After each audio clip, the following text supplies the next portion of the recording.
why this play now, and I suppose why this classic is still fresh.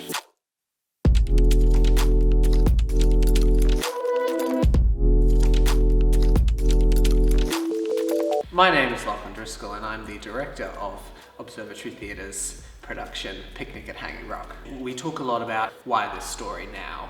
I think we can interpret Picnic at Hanging Rock quite superficially. It's an Australian fairy tale where a group of girls go and disappear into the bush and are never seen again. It's quite mystical and ethereal, and we can get caught up in the mystery of that, who done it. But really what's been interesting is to take a closer look and to go deeper into ideas of colonialism, the environment, of Australian history, even ideas of how we measure time and how the landscape and the Australian environment measures time. I suppose in the era of climate change, in an era where we recognise a lot of Australia's history, First Nations history, in many ways it is a controversial story.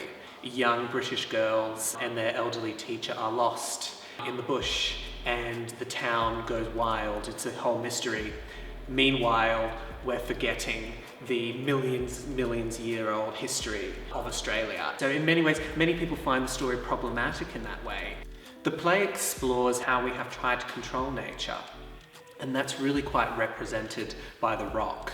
The rock has taken the girls. It has fought back against the rigid systems and structures of British society set in 1900. And I think we see that similarly today. The environment itself is fighting back against our systems, our structures, our capitalist way of living. This is such a rich, deeply layered play, not just because of its themes and how open to interpretation it is, but also how it's written. There's very visceral visual image involved, descriptions of the places that the play takes place in, description of the events, description of the characters. So it really requires the actors to become storytellers. It's written from 5 narrators, and the narrators jump into different characters throughout the play.